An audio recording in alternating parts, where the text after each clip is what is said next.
All right, welcome back to Keepin the Comic, and we're diving into the Venom War full story, the battle between Eddie Brock and Dylan Brock for the Venom Symbiote.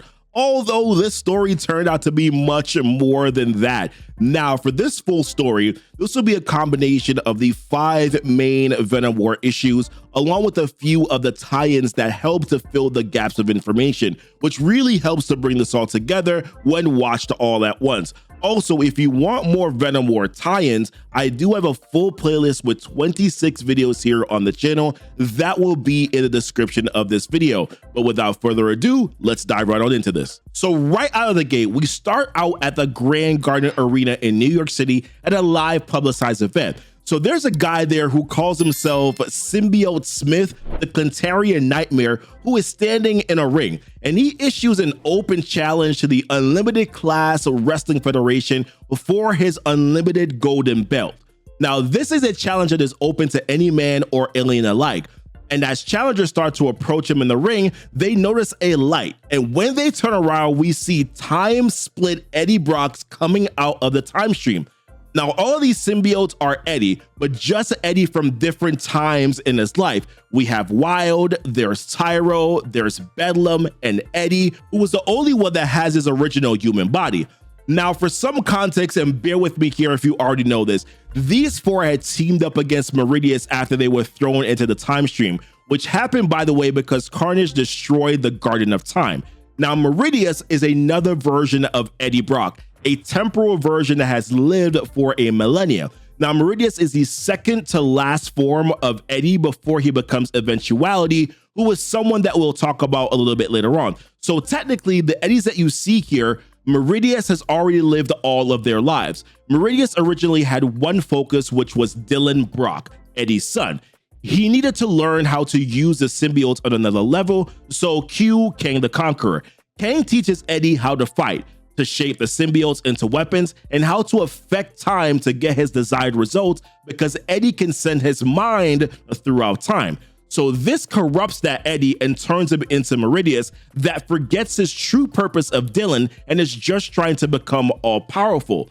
On the other hand, our 616 Eddie doesn't forget Dylan and doesn't trust Kang and wants to time travel with his body, which sets him on a different path. Meridius does what Kang would do and ensures his survival by creating a time loop, changing small things here and there to make sure that all the other versions of Eddie come into existence and eventually become Meridius. So after these 4 find out this information, they casted out Meridius out of the time stream to a deep past time that was long before humans.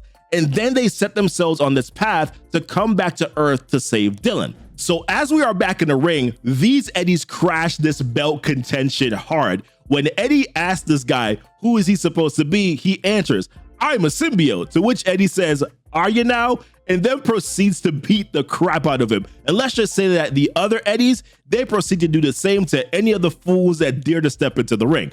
But at the end of the brawling, Eddie takes the mic and tells everyone, this ring is ours now, and it belongs to the Kings in Black, and you don't get it back until we get what we want, and what we want is 2 things. He wants his son and he wants his other. And the other that he's referring to is the Venom Symbiote, because he's not bonded with the Venom Symbiote right now. And he continues to mention this is not just for some belt, but it's for something far more important, and welcome to the Venom War. Now, speaking of the Venom Symbiote, he is currently hiding in Peter Parker's closet, and he is bringing us on a trip down memory lane.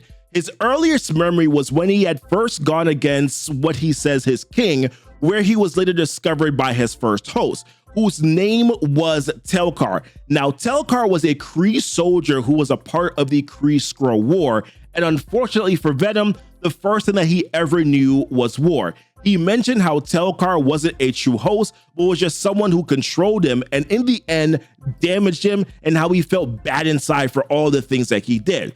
But then his second memory was another soldier he called, who is Peter Parker, the Spider-Man. It was here where Venom felt true compassion, a strong guilt that demanded that all lives be saved. He called him Saint Peter.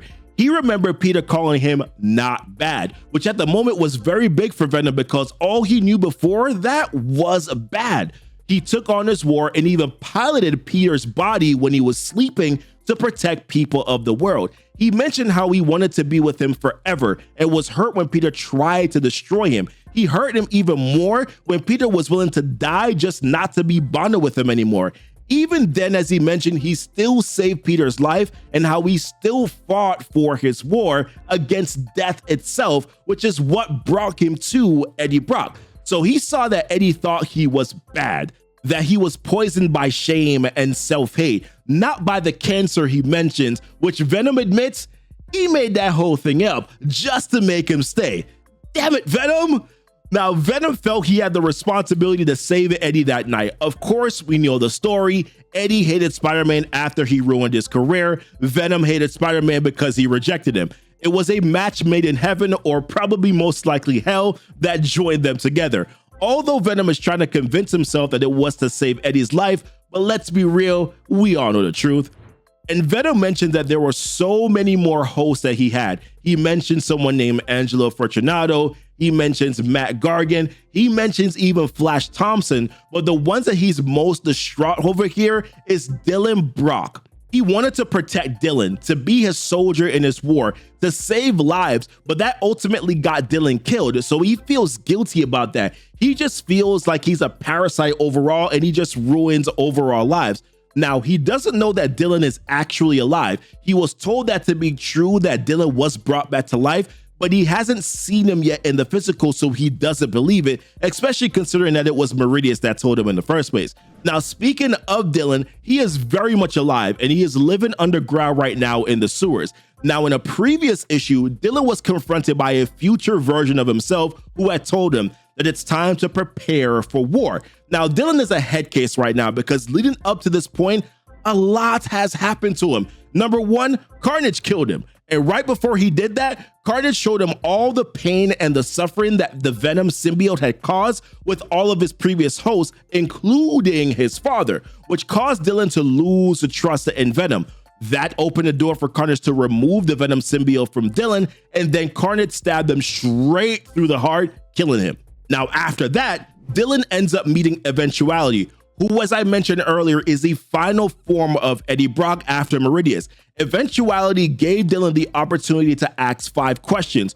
One of those questions was, what would happen if his father Eddie were to bond with the symbiote again?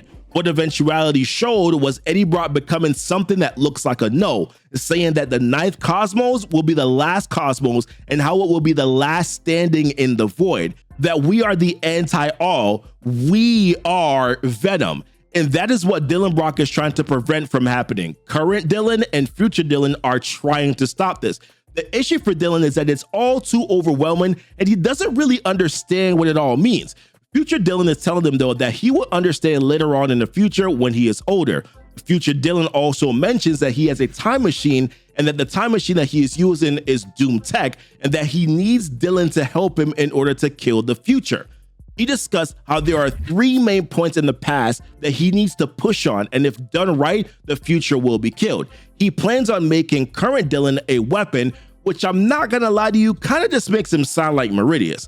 He states that this needs to be done unless you want your dad to become a no, and that it's not just the 9th Cosmos that they'll need to worry about if this happens. Now, future Dylan was about to tell current Dylan something really important. He was starting to say that the only symbiote that he needs to watch out for is, but then right before he could finish, Bren Waters, aka Toxin, comes in and future Dylan disappears before he could finish that statement. Now, Bren lets Dylan know that his dad was on TV. Now, Dylan does have a crew of symbiotes that he's running with. There is Toxin that we just talked about here. There's Sleeper, there's Red Goblin, there's Flexo, there's the Rubber Man, right? Now, Dylan wants to confront his dad, but the crew, mainly Bren, does not want that to happen because that's basically what Eddie wants, right? Dylan lets them know, though, like, listen, I was the one that put this crew together. I'm the one that makes the decisions here. But Bren is like, bro, Venom put us together and he's not here anymore. You're just a kid and you're his kid of all kids, right? And that is exactly what he wants. And even if you can fight him, can you actually even fight him? Now, in the meantime, back at Alchemix, they are cooking up something. there is a table of 4 that are discussing their options on what to do about the Eddie situation. Now, the first initial option discussed, of course, was killing. It seems as if though Liz, the CEO, wasn't thrilled with the idea of sending mercs after Eddie in the first place. Now, one person mentions that the mercs were recommended, and with certain talent now being dead, that they were kind of short of options. Now, another person implies that this is not the case, and that he's heard that Alchemax still has some hidden resources. And with that being said, he ushers in another gentleman who states is a top consultant for his company, who he mentions has a solution for the problem. And this man that he introduces is none other than a man named Mr. Meridius. Yes, Meridius. You see that tie right there? You see that logo right there? That is Meridius. He tells them that he's been studying Eddie Brock for some time, and he knows him as well as he knows himself. Well, of course you do, Eddie. Mr. Meridius, sir. He discusses how Alchemax previously before had a chemical leak called K43. Now, K43 is a chemical that was supposed to make humans immune to symbiotes, but it ended up being highly toxic to humans and also symbiotes as well. So he mentions that he has developed a new chemical called K44, which is improved and now has a secret ingredient. I wonder what that secret ingredient could be, which he mentions will win them the Venom War.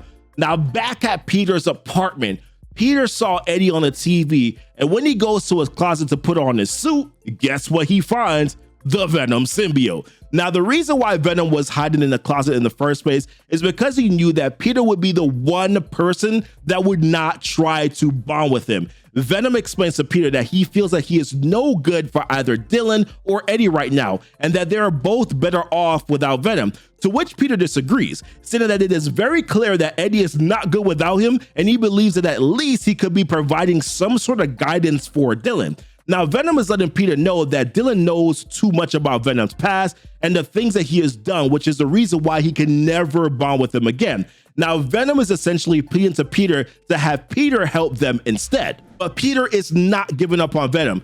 He has seen good in Venom before. He recalls a time when he bonded with Flash Thompson, which made him a hero, and he knows that there is still at least some good that is left in him. He tells him that he's got a choice to make here, right? With great power comes great responsibility. Now, back inside the ring, while all the Eddies were standing around, they start to sense a symbiote presence around them. Eddie realizes that this symbiote, whoever it is, knows camouflage and then identifies that this is this Sleeper symbiote. And he asks Sleeper whether or not he's brought Dylan with him. Well, it wouldn't be a good start to the Venom War without the other opposition showing up, would it? So in comes Dylan and the rest of the crew. So Dylan wants to know, listen, are we going to talk about this or not? Eddie, playing the concerned father role, lets him know the time to talk will come and that he's glad that he's safe, but where is Venom? Which Dylan lets him know, well, Dad, I can't let you do that, which as we know is because he doesn't want him to become a no. But on the other hand, Eddie doesn't want Dylan to have Venom either, because he also saw a different future if Dylan keeps the symbiote. And what that future is that all of Earth is now trapped in a never-ending symbiosis that would never end, called Venom War. So he doesn't want that to happen. So both of them don't want each other to have the symbiote. So Dylan is like, yeah, that sounds bad, but what I mean is that I don't have the symbiote, which pisses off Eddie because Venom, he said, had one job, which was to protect Dylan and to stay bonded to him, but he doesn't know why they're separated. And Dylan, on the other hand, is like, dude, why do you even care? I haven't seen you in months, and I've been living on the streets. And listen, man, do they have a lot of counseling to do, you hear me? Now, Dylan goes on to tell him that he's seen everything bad that Venom and Eddie have done together, everything. To which Eddie is like, everything? And also, like, where is Venom again? Well, where he is what we see next. Remember his old pal, Peter Parker, that he bonded with way back when? Well, don't call it a comeback, ladies and gentlemen, but here he is again. And according to Peter, Venom is in good hands now. All right, welcome back to Keepin' It Comic. And today we're picking up here back on Venom in issue number 36. Now, this is a tie-in to the Venom War main storyline that we just started here on this channel. And in this one, we're following up here on future Dylan Brock, where we get to see what happened moments before he met current time Dylan Brock, before he told him to get ready here for the war. So we pick up on future Dylan Brock here somewhere in the future out in New York. Now we catch him on the run from some giant space-like snake robot looking creatures here. Now Dylan finds himself in a rather compromising position as 3 of those creatures converge on him. Now, just as one of them was just about to hit him, he was able to cock back and shoot a shockwave from his gun, which takes out one of them. But unfortunately, like I said, there were 2 more, one of which seems to have some symbiote-like tentacles pick him up and was essentially killing him. But just in the nick of time here, we have some reinforcements that come in to save his behind. The first of which is Norman Harold Osborn, the grandson of Norman Osborn and son of Harry Osborn. Some of you might be more familiar with him as the Red Goblin. Then we also have Elizabeth Allen, who, as we found out from the first main line here, the first issue of Venom War, is the current CEO of Alchemix. Some of you may know her as the host for the symbiote named Misery, and she's also the mother of Norman Harold Osborn.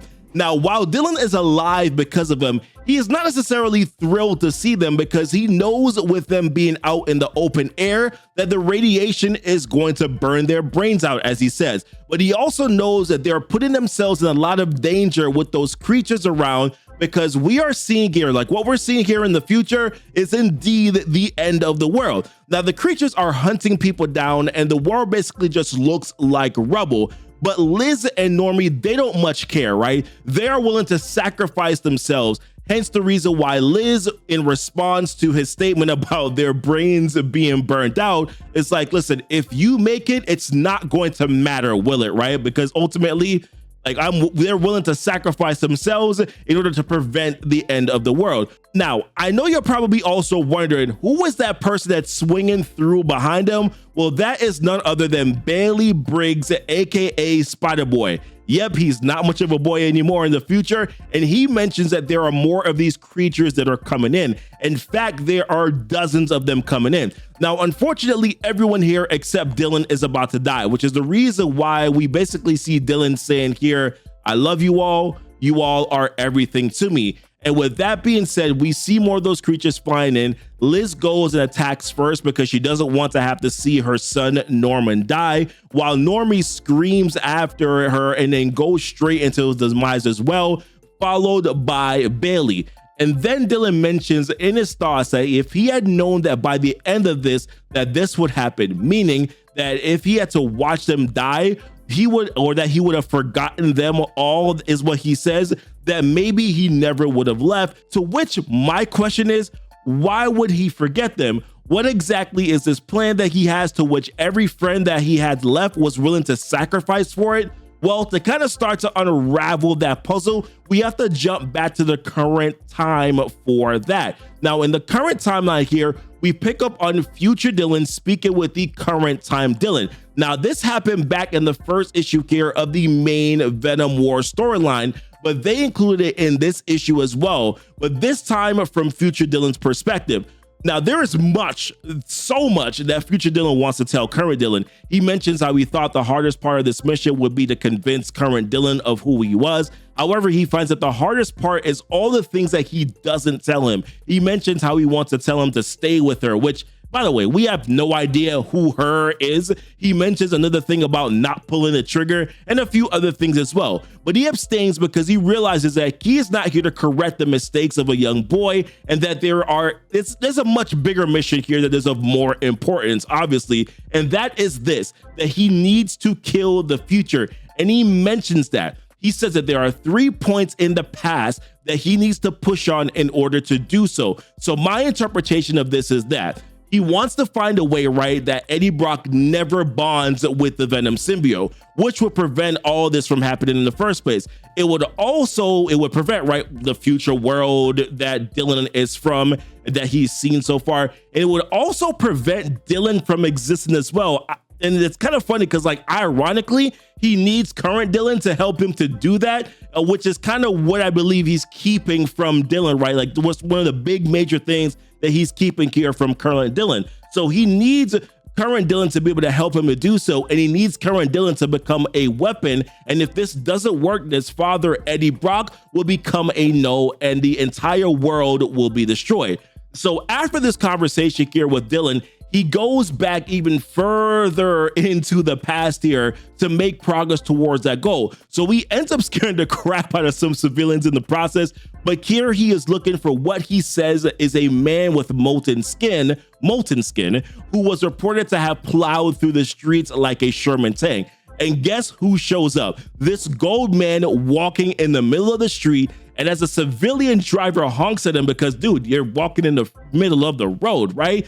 And calls him some name, he gets pissed off and then does what? He plows through the man's car. Now, Dylan wanted to go after him, but then paused because he mentions to us, he's like, there's supposed to be someone else that's supposed to show up here, right? And then right on the wall, we see a shadow of Spider-Man who comes swooping in, but we don't get to see the showdown because we shift over here to a restaurant with Eddie Brock. Now, Eddie is sitting with Anne Weiwing. Oh my goodness, I just butchered that name.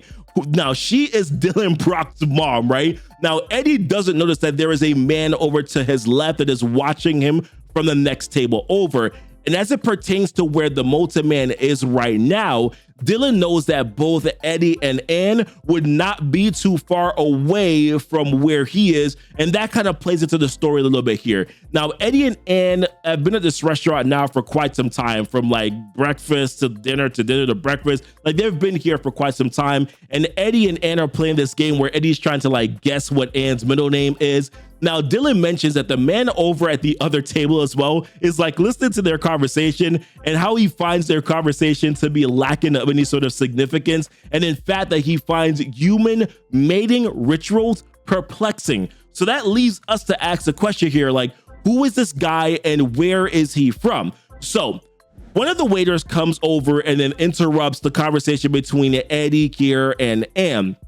And it lets him know that like, Eddie Brock's boss is on the phone, to which Anne notices, she's like, yo, how often does he come here to the point where he's getting calls here from work? This also kind of reminds me as well that they don't have cell phones during this time. So just think about that, like times where there were no cell phones, probably simpler times back then. Now, this gives the mysterious gentleman his opportunity to approach Anne, who immediately says her whole name. Like he says middle name too. He's like, yo, and whatever, Wang, right? But then before he could continue the conversation, Eddie comes out and asks the question, Anne, have you ever seen Spider-Man? And then says, grab the camera. So then we jump back to Dylan, who is looking at the exact report that he is about to see live happen, where Molten Man is spiderweb cuffed and being walked to a police car by the police. Now, Dylan mentions here that he is going to create an advantage here for the future, and he calls it a weapon. Now, one factor in this equation here is that he's going to have to see his father in the process of getting this done.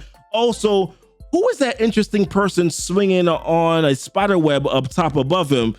We'll have to explore that later. Now, interestingly enough, this was also the first time that Dylan would be seeing his mother, right?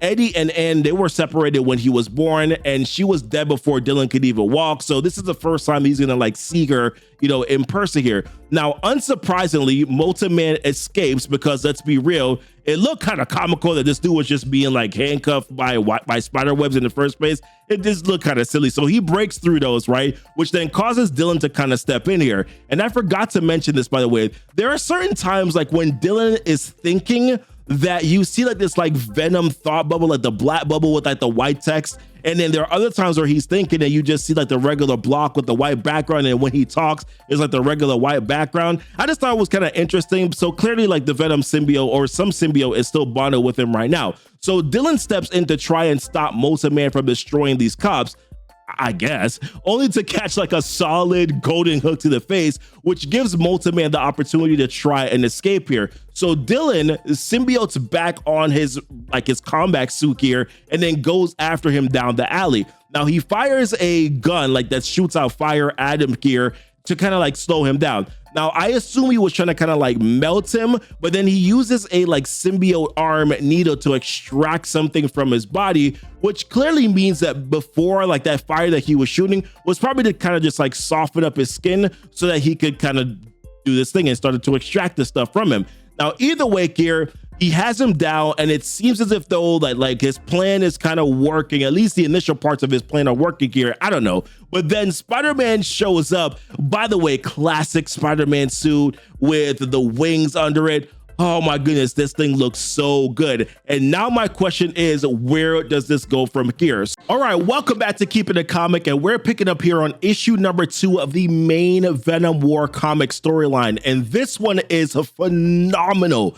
Carnage makes a devilish bargain with Meridius. We uncover Meridius's real plan here for the Venom War. And then Spidey has an epic showdown with Eddie Brock, which is just wild. Like, wait until you see what Eddie does here. So initially, we open up back here at Alchemax in a continuation from issue number 1, where Meridius had just told the group that he created the new K44 drug, the upgrade to K43. So someone asked Meridius, and this is most likely Liz Allen, the current CEO of Alchemax here. So she asked a question like, what's in the K chemical that he's created? So Meridius brings up Lee Price. Now, if you don't know who Lee Price is, he was someone that bonded with the Venom symbiote for a little while before he died. So Meridius lets us know that after Price had died, that he came in contact with someone named the Captive. And when that happened, it reactivated the symbiote traces in his system, and then that made those traces controllable. Now, these are the same traces that they use to fuse with the K chemical, and what Meridius has used here to create what he calls zombiotes, which is huge, because basically what Meridius is telling us here is that the outbreak of zombiotes in New York right now, the ones that we saw here in a previous Venom War tie-in in Venomous, where we saw Black Widow and Anti-Venom going up against them, and then also in the Venom War Zombiotes issue, where we saw all those zombiotes attacking She-Hulk and Hellcat, you know, in the city there in New York. Like, this is all because of Meridius. And if you've missed any of the issues here for Venom War, like the tie-ins, the prequels, the main storyline, whatever, like I have all that here in a playlist on the channel. So definitely go check it out if you need to get yourself caught up. So shortly after that, right, a man barges into the room stating that the zombiotes have gotten out of the basement, and even mentions the horse, which, let's be real, when the heck are we going to see that horse? Because that thing sounds amazing. So then Meridius breaks the cap off the K44 tube, and then he shoves it into this guy named Carlton's mouth to have him become a zombiote. Now, one of the guys asked the question, yo, what the hell did you just do? Which Meridius replies and says, you said it yourself, it's an infection. Now Carlton has it, and so do you, which then we see Carlton slashing the guy right at his neck. So one of the guys that's with Liz, right, is like, the infection even spreads to the dead. So Liz is like, okay, she got this, right? She's like, let's see how these zombiotes respond to anti-venom. And then she transforms into Misery, who is a half anti-venom and half Carnage symbiote, which is a secret that she's been keeping for some time around, because not a lot of people know. As a matter of fact, I think only Flash Thompson knows that she has had a symbiote here. Now, Meridius was not expecting this, but quickly thinking on his feet here, he pulls out a gun that had the original K chemical formula that Alchemax created years ago that was deadly to symbiotes. So he shoots it at Misery, drenching her in it. And then Meridius, using his own symbiote skin, he forms a punch and then punches her through the glass as she falls down, way down here on top of a car, as we see the other zombiotes that he created in that room, you know, surround him here. But then right after that, right, this other guy shows up into the room and says to Meridius, you do realize that she survived that, right? So Meridius is like, I very much doubt that. Then we see that it's actually Cletus Cassidy, aka Carnage, that's talking to him. So Meridius is like, sorry, who are you again? And why aren't you zombioted? And also, that's a very loud suit. So Carnage, he has his own Venom War tie-in issue here as well. And he's been doing investigations to find out what's been going on with this K program himself from Alchemax. We saw him testing one of those chemicals on human subjects. We saw him getting into the mind of one of the alchemic scientists here to get some information, which is when he found out that the scientist had found a way to control the symbiote tissue samples that she was working on. Truth is that Alchemax has been working on trying to control symbiotes for years now. The issue is that they have not been successful with it until, of course, now Meridius, who we can see here controlling these zombiotes that are around him. But one thing that Cletus recognized, which he mentioned back in his own tie-in issue here, is that he could see that this was a new version of the K chemical that was created by someone that, as he says, that is far more dangerous than Alchemax, which is what has led him to this point here where he's meeting with Meridius again. But we'll talk about that again part a little bit later on. So Meridius lets him know, like, listen, if you came here to bargain, I do not need your help anymore, but you can stay and watch for old time's sake. To which Cletus says, all right, fine, I got the best seat in the house anyways. And listen, we do not want a Carnage and Meridius team up. That is a match made in hell there. So then we go back to another follow-up here from the first issue where Spider-Man and Venom had just barged into the showdown between the dad, Eddie Brock, and son, Dylan Brock. So Spider-Man wants to call a quick timeout here, right? First, he wants to set some ground rules, as he said. He's like, Eddie, today is costume names only, okay? So Eddie is like, costume names only? Well, you're wearing mine, and why are you wearing my symbiote, Spider-Man? Now, the Venom symbiote is saying to Peter how he thinks that he should talk to Eddie because he knows Eddie. But Peter's like, no, you are way too close. I got this. I'll take control of this. Which is true because if you think about it, right, between Eddie and Dylan, Venom knows that he cannot trust his instincts around him. So Peter is explaining to Eddie that someone had to put on Venom or else Venom would have died, which is what Venom wanted to do anyways. That's the reason why he snuck into Peter Parker's closet, why he was there. Like, his whole intent was just to die right there. So Peter lets Eddie know, he's like, since I've gone through a little bit here with Venom recently, he's understanding now that Eddie would not be safe hands here for Venom. And he's not sure that Venom would be good for Dylan either, and how Dylan might also feel the same way about Venom as well. So with both Dylan and Eddie being concerned about the other getting the Venom symbiote, that he thinks that he's the best one right now, meaning Peter himself, to be the neutral third party that rocks the chains until both Eddie and Dylan have worked things out. So Eddie being pissed is like, okay, you know what, Spider-Man? We should stick to costume names here. You want to be Venom? Then I will be Bedlam. Now, Bedlam is a savage. He is the most violent version here of Eddie Brock. He has all of his rage and bloodlust, and with him now bonding with the human form of Eddie, that makes him twice as dangerous. But Venom knows Eddie very well and can predict his moves. As he calls it, it's sort of like a symbiote sense, so he can help Peter out in this fight here. And listen, this fight between Spidey and Bedlam, oh my goodness, it is fire.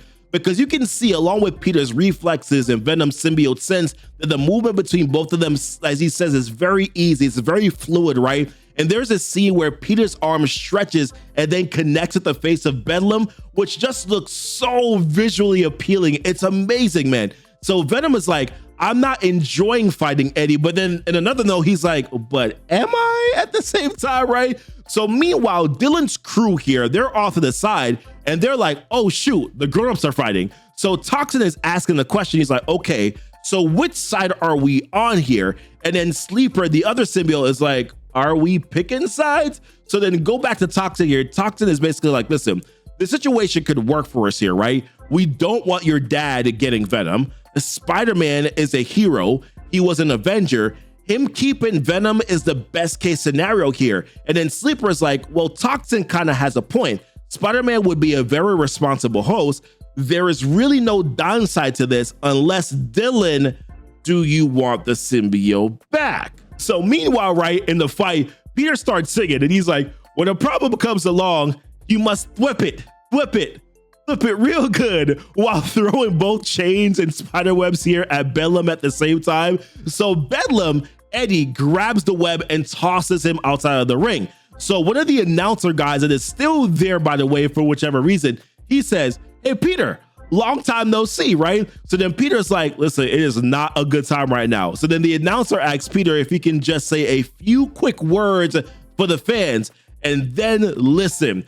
This time, Peter, when he talks back, he's like, I said, and then Venom finishes it. He says, it's not a good time.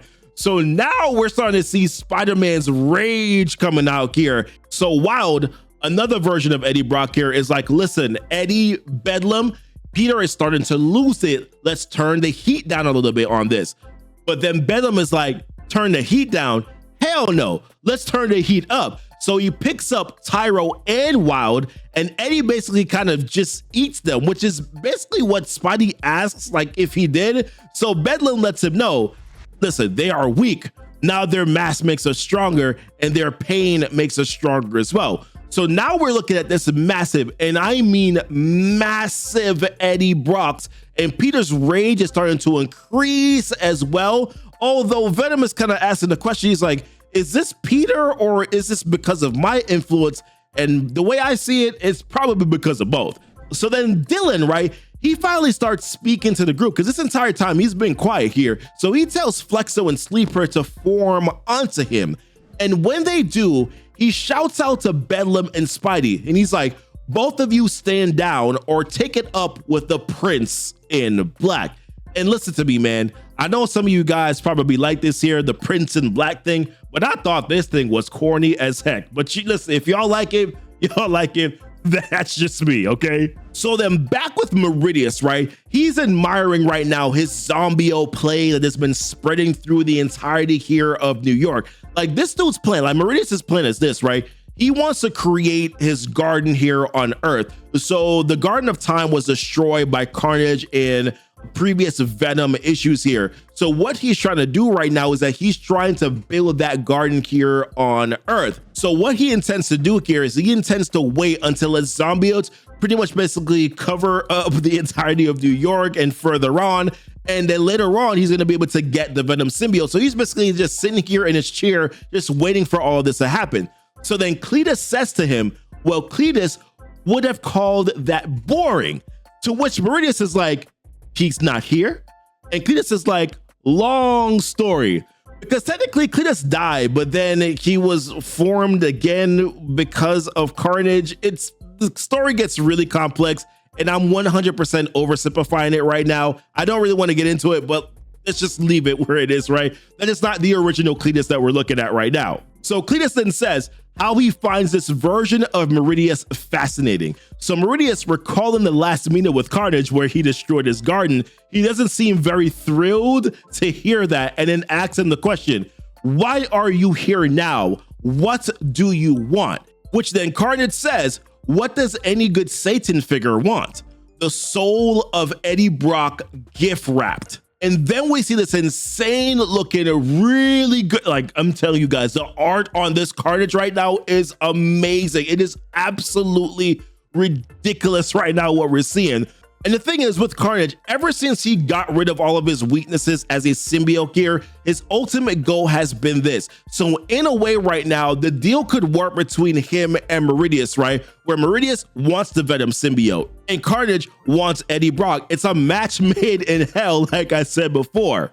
Welcome back to Keepin' the Comic, and we're jumping back into Venom War Carnage with issue number 3 here. And it is here where we find out what really happened between Carnage and Meridius before we saw them together in the main Venom War series. How in fact, Meridius was able to set up the dominoes that truly led to the Venom War. And we also see why the Carnage that we've been seeing so far in the main Venom War series has been a little bit different, even though we didn't really realize it the entire time. Now, when we pick things up, we see Carnage, who as a reminder had just been stabbed by Meridius through the chest, getting helped up by Meridius. Now, Carnage did not expect out of all people that he would be the one behind the Cape Project.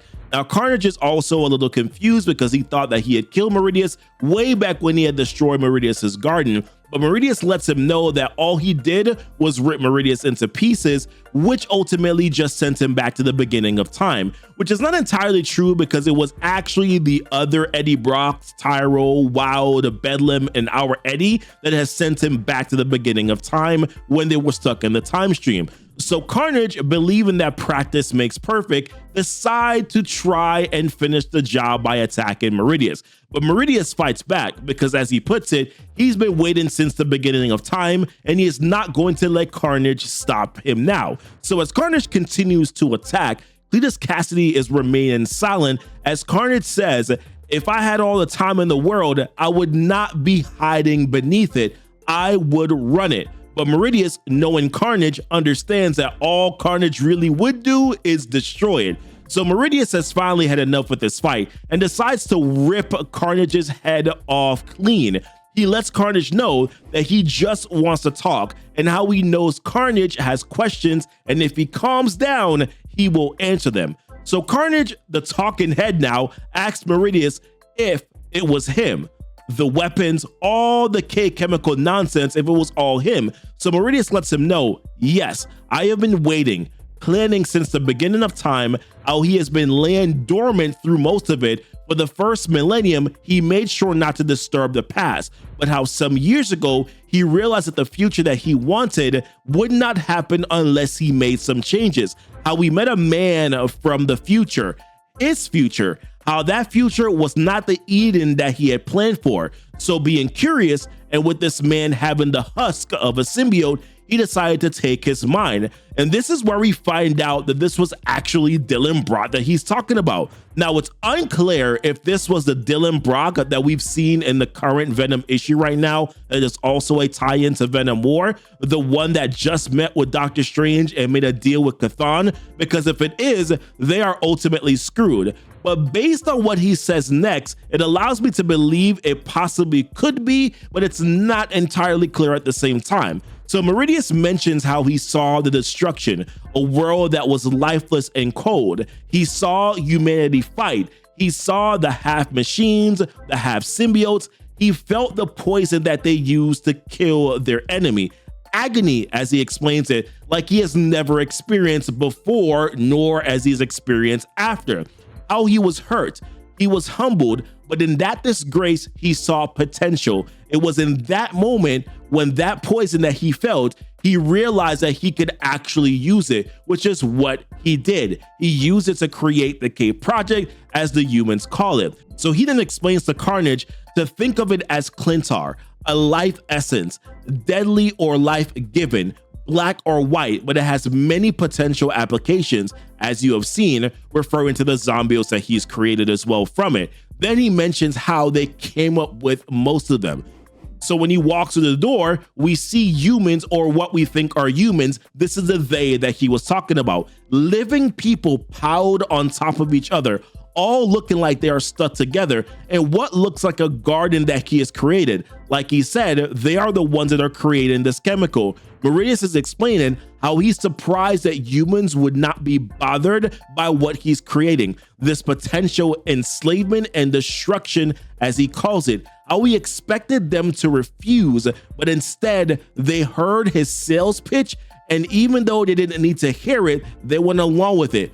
What he has learned is that humanity will happily contribute to their demise as long as it makes money in the process.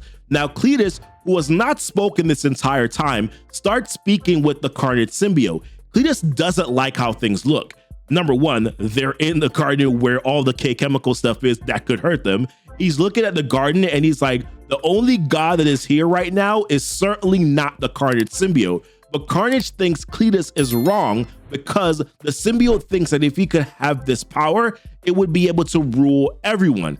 Cletus just thinks that Meridius is playing with him and that they need to get out of there, while Carnage thinks it's too soon because they are so close. But Cletus recognizes that Meridius wants something from him, which is then when Meridius says to Carnage, are you still listening to him? Are you still allowing your mortal host temporary need to influence you? Which is kind of funny because technically Cletus is not human, right? Because Carnage did create him. Let's move on. It's so easy to let their fleeting desires direct your destiny and later, as he says, purpose. Now, Meridius is telling Carnage how they could change the world, but there is one thing that Meridius wants to know from Carnage. does it have a way to kill Eddie? Does Carnage have a way to kill Eddie? So Carnage retorts and says, and you don't? So Meridius flips back again. He is like, perhaps I do, but I like to be prepared. How would you kill him? Do you have a weapon? Which is interesting that Meridius would ask this, considering that technically Meridius is still Eddie, which is why Carnage is like, did I miss the part where I agreed to help you? So Meridius tells him, I have ways of making you talk, but I would prefer to keep it civil. We could be allies. There is a war coming, Carnage, and he wants to know which side Carnage is going to be on. So Carnage, in a Carnage-like way, screams and tells him, mine, and then goes to attack Meridius again. This time though, Meridius was ready and stabs him straight through the chest again. Then Meridius is trying to push him to the brink, right? Because he knows that he has something up his sleeve and he's intending to find out what that thing is. But Carnage is trying to reject it. He ends up breaking off one of his horns in the process until Meridius once again says, enough, and knocks him back to the point where he knocks him into the pond with the K chemicals. Then Meridius pushes him further and further under, which by the way is also causing Meridius pain. Carnage knows that if he lets this thing continue to go on here, it's ultimately going to kill him. So Carnage plays the only card that he has right now, which is to pull out the All Blood, the Necro Spare, and then he stabs Meridius right in the chest with it. So Cletus is yelling for Carnage to end it and to kill him, but Carnage just pulls the spear back out and tells Meridius, remember this, Meridius, I let you live. So Meridius tries to plead with Carnage and tells him, I will give you what you want. But Carnage just replies, you don't know what I want, Meridius, which we know already from the main Venom War storyline. He wants Eddie Brock on a pitchfork. He wants Eddie Brock's soul. So later on, we see Cletus Cassidy and the Carnage symbiote talking. Cletus is upset because Carnage didn't kill Meridius. Cletus wants Carnage to let this Venom War thing and the whole K Project stuff go, and just to go back to whatever it was before. But Carnage thinks that this whole situation is just too big. The war is coming, no matter whether or not Cletus likes it. But Cletus is just like, I just want to return back to the fun. To him, enslaving symbiotes and humans is not fun for him. He thinks the world has so much more under the surface. Why not focus on that? The real world, all the red, the raw, and the senselessness. How this is their world, how he does not want it to change. But simply put, Carnage does. So that puts them at a crossroad here as Cletus decides that he's had enough. So he removes himself from the Carnage symbiote, but Carnage is telling him, don't be a fool. I made you. You need me to live. But Cletus is like, are you sure? You need me more than I need you, Carnage, and find me when you're done playing God. And as Cletus goes, so does Carnage's joy. And all that remains right now is his fury, is the agony, and the promise of Carnage. All right, welcome back to Keepin' the Comic, and today we're picking back up here on the main storyline here for Venom War with issue number 3. So Meridius has finally mapped out his full plan here with some insight from God Carnage. We also see 2 mega powerhouse villains here that show up in the ring that cause Eddie to take on a lot of damage, which then leads to a father-son team up with the Venom Symbiote, which honestly, guys, is insane and really upped the ante here for the Venom War. So now in this one, it seems like Carnage and Meridius have come to some sort of agreement, because the first thing that Meridius asks Carnage here is, yo, how's the view? Referring to what it looks like outside of Alchemix's headquarters right now, which is ground zero, by the way, for the Zombio Plague. So Carnage is like, listen, I am loving this. He sees nothing but symbiote goo, as he says, blood, death, destruction, and human meat. All the things that he loves. So he's like, listen, Eddie, you're doing this all for me? Referring to Meridius, who then takes offense because he's like, my name is Meridius. That Eddie Brock that you're talking about here is someone else. That is my pathetic past. And I always find it funny when someone's trying to run away from their past. So he's like, right now, Eddie's just a bag of flesh, tiring himself out for a pointless war. And of course, he's referring to the war between Eddie Brock and his son Dylan, the war for Venom, the Venom War. I just figured I would spell it out for anyone that's just getting into the series, okay? Leave me alone. So then now Meridius feels his plans are advanced. While yes, he wants the Venom symbiote back for himself, what he also wants is to build his zombiote army so that he can recreate his garden, because Carnage had destroyed his garden called the Garden of Time back in Venom issue number 32. So after this garden is built, it will then lead to the creation of Venom World, where the earth will be covered with nothing but Meridius's zombiote soldiers, with him having the Venom symbiote for his own. So Carnage is like, okay, cool, I'm gonna let you cook. Great plan here, but have you really thought about everything? Which then raises some red flags, pun intended, from Meridius. He's like, is this where you show your true colors, Carnage? Are you going to threaten me again with that pig stick of yours? Now, Meridius is referring to the All Blood, the Necro Spear that Carnage has. Now, the All Blood, the Necro Spear is a weapon that Carnage got, which was inspired by the All Black, the Necro Sword, that grants Carnage powers akin to that of No. Now, this is something that he got while traveling to the Forge of Neverdelir, where this sword was created, and we also got to see what we're seeing right now, which is Carnage's ultimate form, which is referred to as Guard Carnage. But Carnage is like, listen, I am not threatening you. This is just a friendly warning that you may have rigged the game, but one factor that you have not considered is that there is always a wild card, which from what we saw here in the Venom War tie-in called Venomous, we know that Flash Thompson is on his way to the ring where Spider-Man, Eddie Brock, and Dylan Brock are right now. And we also saw in that tie-in that because of the anti-Venom symbiote, that this right now is the only cure for the zombiote infection. Flash Thompson is also not the only one that has anti-venom in him, because remember that Liz Allen, aka Misery Symbiote, is half anti-venom and half Carnage, who we saw could also purge the zombiote infection as well. And then we saw from another tie-in in Venom War Deadpool that we saw that Silence, another part anti-venom symbiote,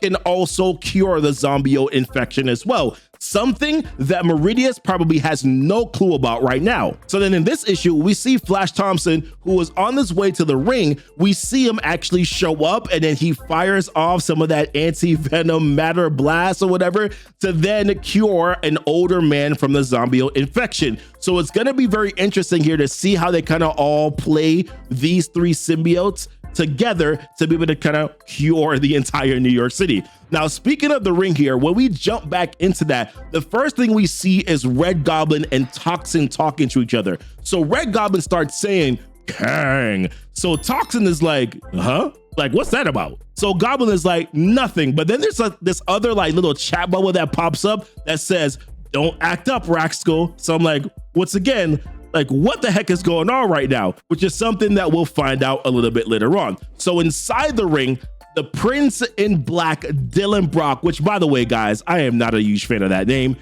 who, as I mentioned, is wearing the Sleeper and the Flexo symbiote. So he's trying to get Spider-Man and Eddie Bedlam and friends to stand down. So Bedlam is like, or what? Are you gonna shoot me? So then Bedlam charges at Dylan, but then Eddie, he jumps out of Bedlam's back because he's like, listen, my son said stand down. And then Eddie reminds him, he's like, yo, I'm in charge here. And then Eddie gets all sentimental. He's like, I will never raise a hand to my own child. So he mentions to Dylan, how about we put the symbiotes away and then let's talk, let's end this right now.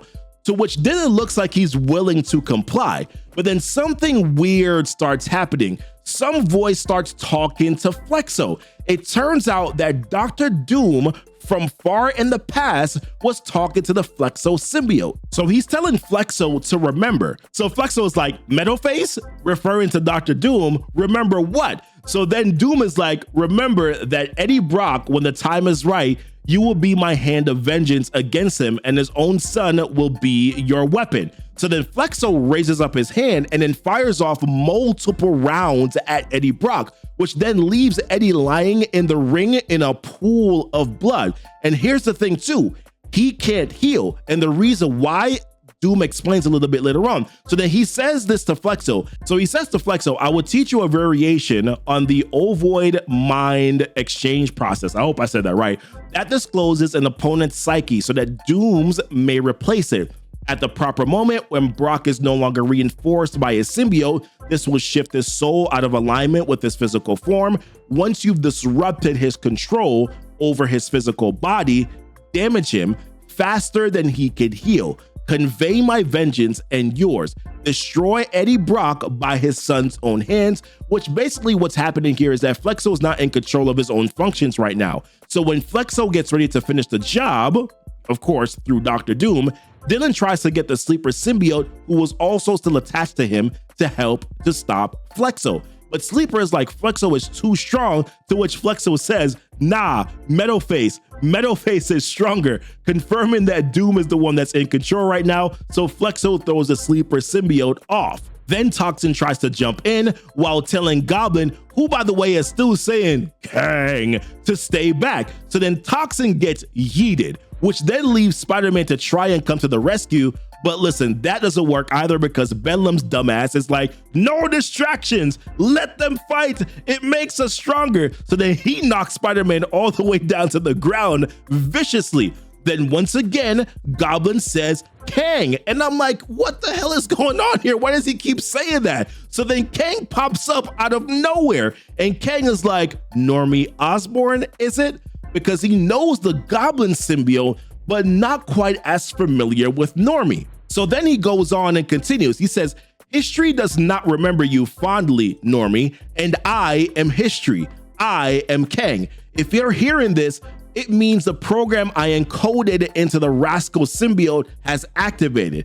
Your symbiote was built by me. You see, derived from Bedlam and programmed with techniques I learned from Meridius. Then he continues, he's like, then I simply planted it in the 21st century for Dylan Brock to find.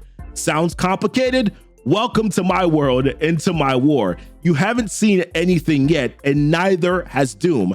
I know he's going to infiltrate your symbiote hive somehow, but his revenge doesn't align with my conquest. So when he makes his move, disrupt him, take his pawn off the board with extreme prejudice. So in other words, guys, Kang put in a failsafe for what Doom would do. So then Red Goblin jumps after Flexo and then stabs him in the back. Normie from the inside of Goblin gets Dylan out of the Flexo symbiote because Robin starts going to town on Flexo, screaming and still saying, by the way, Kang, Kang. Then he takes the Flexo symbiote. He jumps out of the window, which then leaves Dylan looking like, yo, like what just happened here? Because listen, this is Dylan's crew, and basically his crew just completely collapsed.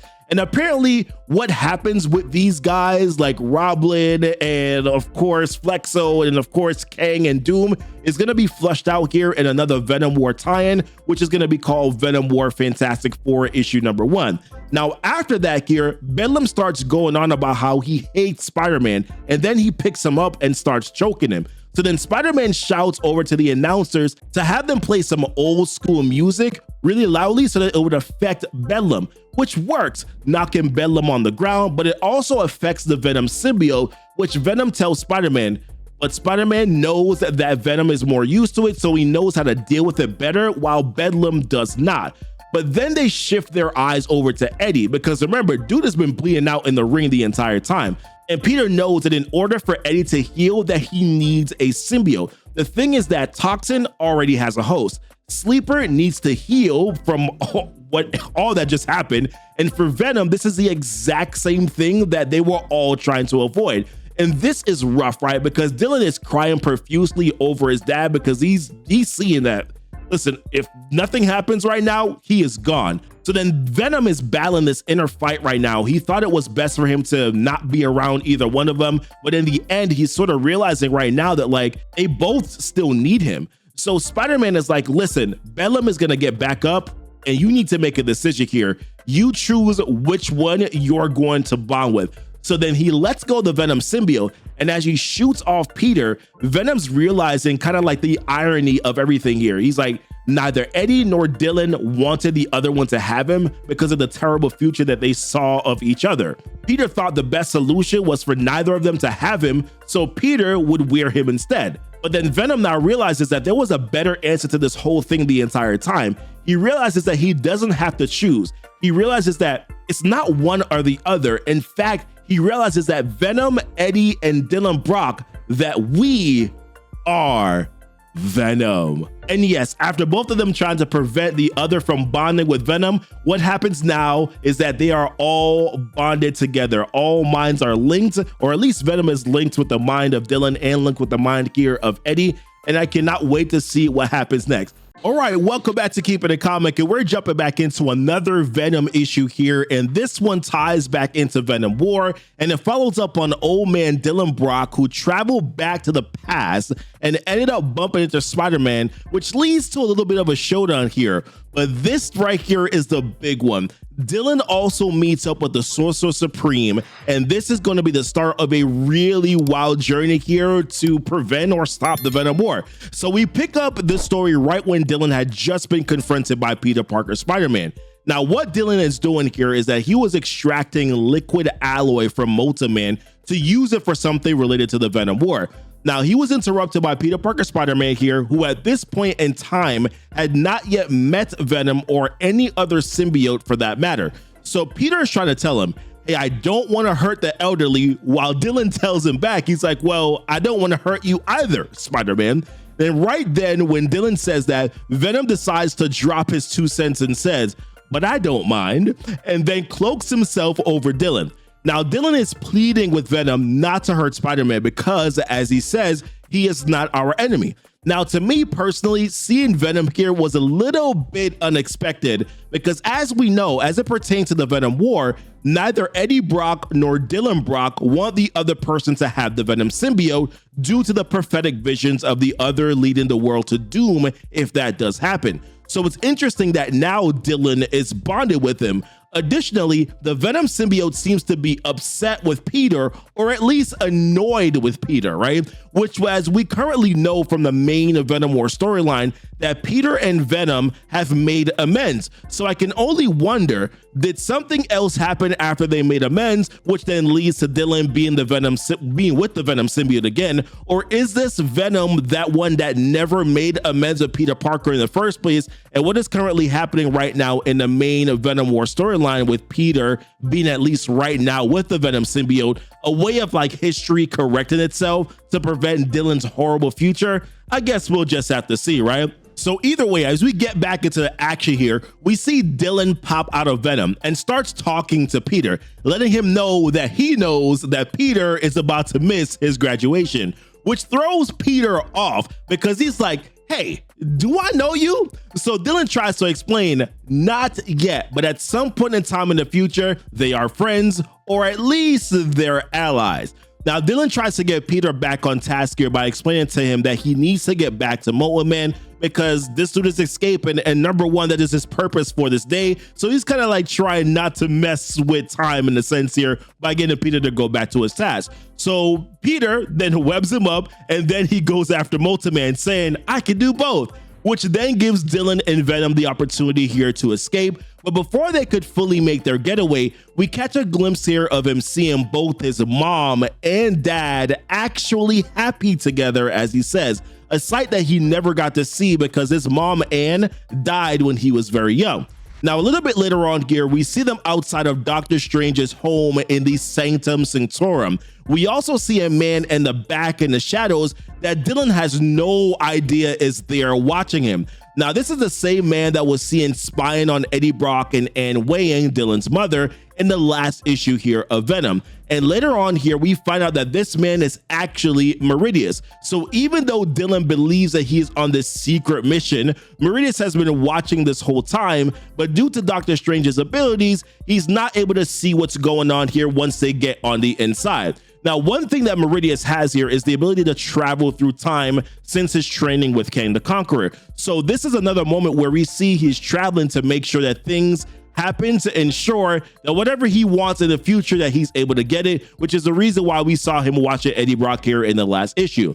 Now, once they are both inside here, Strange and Dylan, Strange removes what he calls the demon, referring to the Venom Symbiote here from Dylan's body, and traps the Venom Symbiote in a cube-like thing, which is quite problematic for Dylan, because as Dylan mentions, he'll die if not connected to the Venom symbiotes for reasons that were not really explained to us. Now, my guess here is that because in the future where he's from, his body could have potentially been poisoned by the radiation that is in the air. This was something that old man Dylan talked about in the previous issue when he was talking to his friends before they died and he escaped into the past. So the Venom symbiote could be what's helping him to fight off that radiation sickness. Or maybe this dude's just old and, he just needs the Venom symbiote before he croaks. Either way, I guess we'll find it out later. Now, Strange already knows to a certain extent why Dylan is there. Strange tells Dylan, listen, I am not sure if I can help you with this weapon that you need, and how he doesn't meddle with time if he can help it. But he does express his curiosity because he's like, how did you learn about Cheeton in the first place? To which Dylan lets him know, well, you told me about him. Now, Cheeton is a class 1 demon here and one of the elder gods that's been around for about 1 billion years. Now, he's a master of black magic. He was the creator of the Darkhold, and I kind of got some theories here as to why he could be brought into the story. But honestly, I'm gonna let Marvel cook for right now, and then we'll come back to that a little bit later. So Strange finds this hard to believe, so Dylan lets him know, well, future you told me to show you just in case you had any doubts. Did I say enough use? So when Strange takes a look here, he sees what remains of the Sanctum Sanctorum in the future and the total destruction around it. Humanity is basically gone. The only thing really left, as we saw from the last issue here, are the symbiote machines that are basically covering the earth. And then Strange sees himself, an old man with very little hope, one that says, even if we could find a way to triumph over these machines, how could we declare victory while walking over the bones of the people? But old Strange has just enough hope to believe in Dylan's plan. He tells him, you can undo this. Find me in the past. I will help you. Show me this if I am hesitant. So right then, old Strange goes to hold off the symbiote machines for as long as he could, just enough to give old man Dylan some time to escape and to show younger Strange why he's there. So now with younger Strange understanding what's going on, he begins to start a ritual to take them to this treacherous realm. So he mentions how getting there is easy enough, but surviving, well, that's a whole different matter. So old man Dylan describes the feeling as he's going into this realm here, akin to being pulled through a keyhole if the door was underwater and on fire at the same time. And then he later mentions how it feels small. To me, that just sounds like a whole lot of stuff going on there.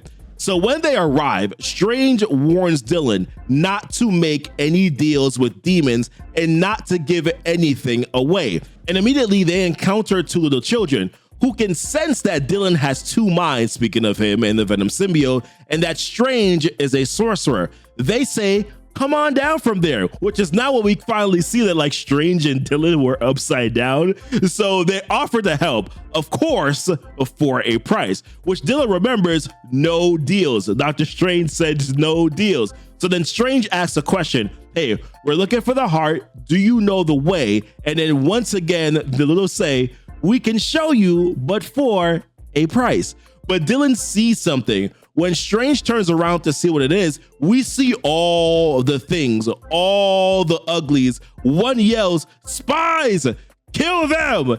So Strange is trying to be all diplomatic about the whole thing. He's like, we are not spies. We seek he who holds the darkness, while the littles keep trying to make a deal. They're like, we can show you a shortcut for a price. It would be cheap, something little. Like your middle name, perhaps? Vinny? Is it Vincy? Or is it Vincent? And listen, that is just creepy as heck. These creepy little people. So Strange tries to talk again. We seek the one who dwells beneath. We seek but before he can even get that last word in, Venom steps in and goes on the attack. The ones who are attacking are also seeking Cheeton as well, but it's been to no avail for them. So Strange tries to get aggressive, saying, I am no Darkhold spawn. I am Dr. Stephen Strange, and I demand to see your lord.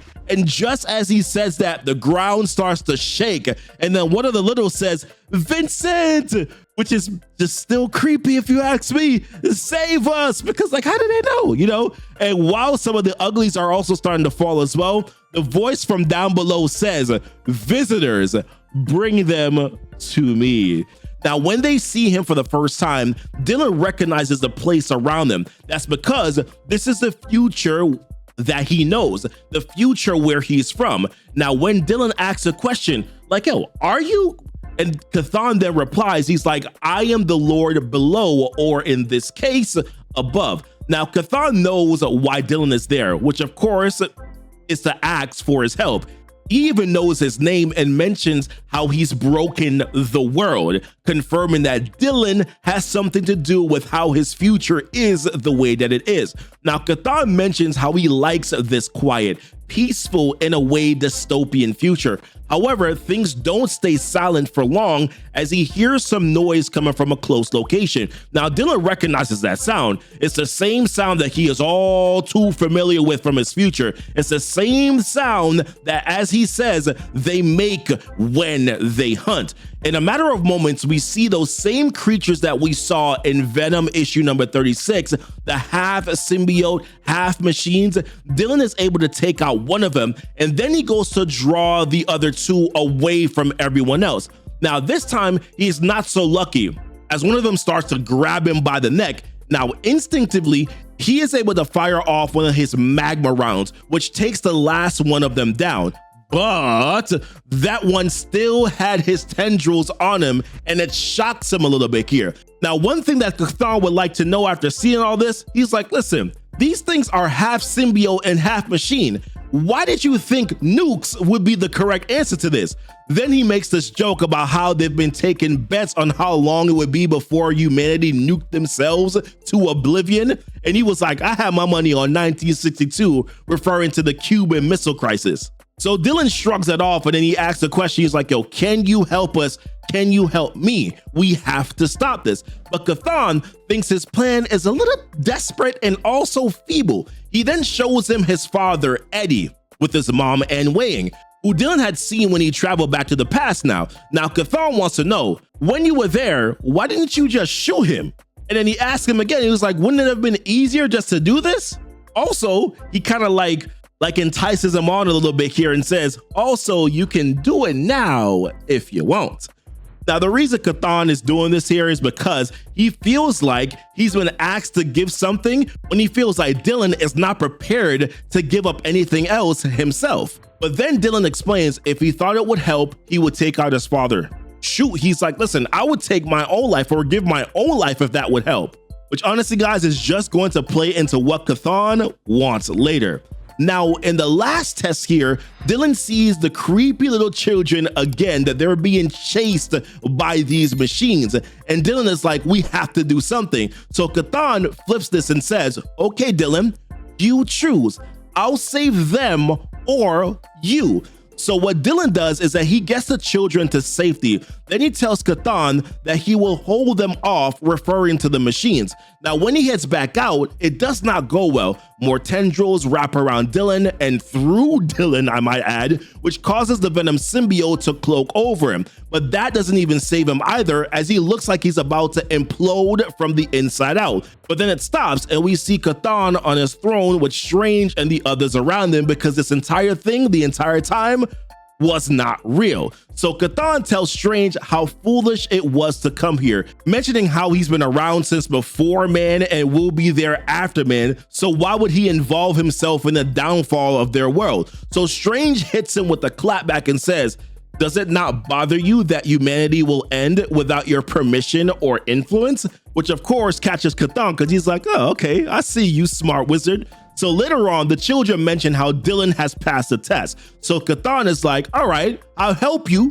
but for a price. So when Dylan asks, okay, what will you have of me? The children go on to make their list of all the things that they want in exchange. They're like, okay, give me your first love, all that he knows about his mother, his music, his friendships, his tastes, his dreams at night. And then finally, Chthon says, and I will have your name, Dylan Brock. And bruh, I'm like, yo, what else is left at this point? So Dylan accepts, right? Receiving his word that if he gives everything up, that Chthon will infuse his magic into the weapon and then send them back to the Sanctum Sanctorum safe and sound. Now, when he does infuse his magic, both Dylan and the Venom Symbiote can't help but feel empty because of all that has happened. They've lost everything here almost, basically.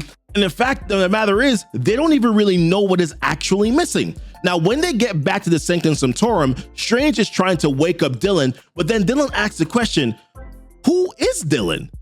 So Strange is like, old man, do you still want to continue on this journey? So Dylan replies, of course, it's just that I don't know how to get there. So Strange tells him, listen, I can help you. And then he opens up a portal for him to walk through. Now, when old man Dylan gets ready to walk through the portal, he tells Strange, thank you. I don't quite remember your name, but thank you, wizard, which then causes Strange to think, well, I suppose that makes me your friend, old man. And honestly, this is actually really kind of sad. So after Dylan had walked through this portal, right, he ends up in these snowy mountains and he's just walking for days. He has no idea where he is and what he's supposed to do. Now on day 7, the Venom Symbiote realizes that they've passed this tree multiple times before, or at least once before, and that they're essentially just walking in circles, which just drops his spirit to the point where he doesn't even want to do this anymore. But even then, he continues on. Now, as he does here, as he walks, it is mentioned that he doesn't feel the eyes watching him. The only thing he's focused on right now is that his name is Old Man Venom, how he broke the world, and how he's going to undo it. So he ends up seeing this house, which of course is incredibly suspicious, but then he goes in anyways. Now, when he walks in, he sees this woman who, let's be real, doesn't look real, like it's obvious, right? So the Venom Symbiote immediately doesn't like this. So they sit down to have some food, but here's the thing. Remember, he can't taste anything. Now, the Venom Symbiote feels like someone is trying to get into their brain, and he tells old man Dylan, he's like, do something. Listen, he's not Dylan anymore. It's gonna take me a while to get used to that. But he says, listen, do something. But basically, if you look at old man right now, he's basically kind of like stuck in a trance until he finally says, stop that. But here's the thing. The woman could find no name when she was looking, no mother, no friends, only a purpose. And then the word says, or the phrase here says, glorious purpose. So we know who this is, right? So the Venom Symbiote takes matters into his own hands. He slams the woman down to the ground, and then the woman says, don't be like that. And then we realize it's not a woman at all. It's actually our favorite god of mistress, Loki, with the words, I only wanted to take a peek. All right, y'all, welcome back to Keepin' the Comic, and we're diving back into Venom War's main storyline here with issue number 4. And it's here where we get to see the continuation of Venom bonding with both Eddie Brock and Dylan. We also get to see Flash Thompson make it to the garden, which, let me tell you, leads to a crazy moment here with Eddie Brock. And then Carnage, this dude establishes his mark in this one, which I gotta say, some of you guys may love it and others probably will hate it. So let's dive right into it here. So back in the Grand Arena, right, Spider-Man is back in his old suit and he's getting ready to go face to face with Bedlam. Now, he wants to make this quick because he just got a call from Paul stating that MJ is in trouble, who we know is about to get swallowed up here by the arachnio that they were facing. We saw that back in Spider-Man's tie-in issue here to the series. But of course, Bedlam, homeboy's not trying to hear that. The good news for Spidey, though, is that he won't need to fight Bedlam for long because between Eddie, Dylan, and Venom, they got the perfect unison right now. That's when Venom comes in and tells us, he's like, I can feel them, referring to Eddie and Dylan. He's like two minds linked to his, two hearts beating in perfect syncopation, two hosts utterly in sync. We are at last a perfect family.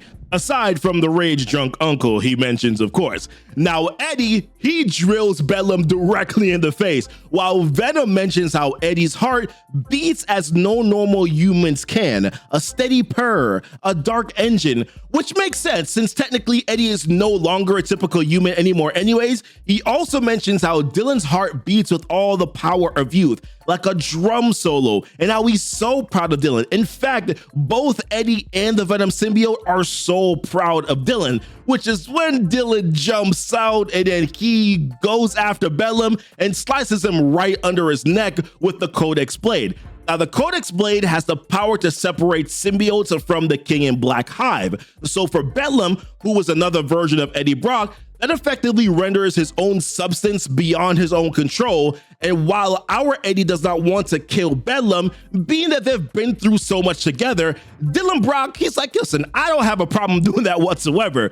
But Venom is concerned because he's like, okay, well, if he does that, then what might that do to them? After all, Bedlam is an Eddie Brock. They don't want to just put him down like a dog either. But luckily for them, they don't have to, because Flash Thompson with the anti-Venom symbiote comes in and blasts the Bedlam symbiote, who all three of them, by the way, are very happy to see Flash Thompson. Now, Flash holds a very special place here for Venom because he remembers that Flash was the host that taught him how to be a hero. How Flash, of course, died only to be reborn again through the anti-venom, the healing force that is their destructive opposite. And being that Bedlam is a symbiote without a host, he becomes incredibly deadly to him. And within moments, the Bedlam symbiote is essentially gone, which then leads to the small little reunion between the group. They kind of get to regroup themselves here, with Spidey letting them know, like, hey, I can't stick around. By the way, can I have some of that Venom symbiote to go along with it? You know, but then, of course, Eddie's like, no, I don't want any sort of distance between that. But of course, we know Spidey got to go save MJ. But before he could get out of there, Flash was trying to warn him about the zombies that are out there right now and how there's actually more of them than there was before. So Toxin is like, hold on, a lot of what did you say? Which then leads Eddie to being like, hold on for a second, like back up on this here. Zombiotes? Like, what are zombiotes? And it kind of just dawned on me that the entire time, right, that these guys have been inside in the garden fighting out and doing their own thing while everyone else is on the outside fighting these zombiotes. And within seconds, that whole army or a whole army of zombiotes bursted into the arena and immediately start to change the two announcers that were there throughout all these shenanigans. And I'm just asking myself the question, like, why are these two announcers still here, man? But I guess the broadcast has to go on, right? Now, Venom knows, like, he's the only one that knows that what these things are, and being that he's now bonded with both Eddie and Dylan, they know now too. They know that this all started with Lee Price, someone who was once bonded with the Venom symbiote, how he was once dead, how a space vampire called the Captive, aka Threcker, turned him into a zombie, and when Meridius got his hands on that goo, that is how he was able to use that to create the K chemical, the K44, and then of course that led to these mindless zombiotes. But this is where things start to kind of take a little bit of a turn here because of the bond. There's no more secrets between the Brocks and Venom, right? And now Dylan knows about what Meridius had told Venom about the Absent Throne. Now, just for context, the Absent Throne was supposed to be a group, and I say that in quotations, but it was always only Meridius. He would manipulate different events across time. There is a manipulation of the symbiotes, right? Like using the hive mind to control the symbiotes and to undermine Eddie's activities. He coerced groups like Alchemax and the Life Foundation to push Dylan and the Venom symbiotes to their limits, to strengthen them, and then to use Bedlam as well to even hunt down Dylan Brock. So Dylan is pissed off about learning about this because the Absent Throne, because think about it, right? The Absent Throne, Meridius used to kill Eddie Brock right in front of Dylan. And he knows how Meridius is a future version of Eddie, which now causes a problem because now Dylan is upset with Eddie, his dad, all over again. Now, speaking of Meridius here, we get to see him here at Alchemax with Carnage, and here we see that he knows that his zombiotes are at the Grand Arena, and how Venom had learned to bond with both Brocks, something that he's very proud of, by the way. It's like, I'm surprised it kind of took him so long to be able to do this. Now, he wants the Venom symbiote even more back now, especially with Flash Thompson and the anti-venom being able to cure the zombiote infection. So Carnage, seeing this opportunity, offers Meridius the opportunity to use a wild card of his own, which basically would be him using the all blood, the Necro Spear that Carnage has.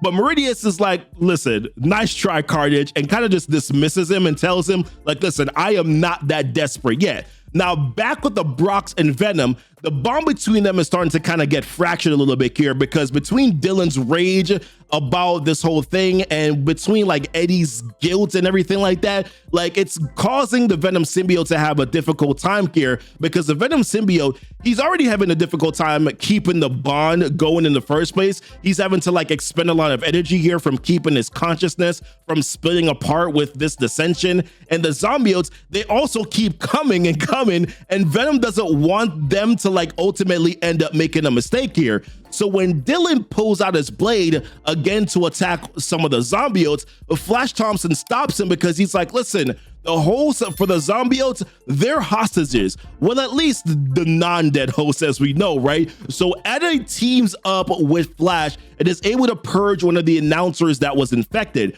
Now, Dylan later on does the same, but then Dylan comes up with an idea. He's like, okay, listen, he mentions how they can fight them, referring to the Zombiotes, but they can't fight Meridius, referring to the Zombiotes not being able to fight Meridius, and how his dad is Meridius, right? So Eddie starts apologizing about it. He's like, listen, I've worked really hard here to prevent himself from becoming what Meridius ultimately would become here. And Dylan responds, he's like, listen, that's fine. I understand that. What I'm saying is that we might need a little bit of the Meridius from you to kind of show up right now. Like how both of them are kings in black, and how if he controls the Zombiotes like Meridius, then so can Eddie too. So the idea starts to form here in Dylan's mind, and he begins to pass that on to the rest of them there. You know, Venom and Eddie. Now, the only caveat to this here is that in order for this to work, the bond between the three of them cannot survive it, mainly because Venom doesn't think that he'll be able to survive based on what they're about to do. So Venom leaves Eddie. Now, while Eddie tells Flash, he's like, listen, I am going to need for you to trust me here. And he then tells him, he's like, listen, what I'm about to do is going to hurt. So then Venom lets us know that the first iteration of Anti-Venom was formed of his residue, the Venom Symbiote residue, and Eddie's white blood cells together. And even later on, Anti-Venoms are fundamentally part of Eddie's body.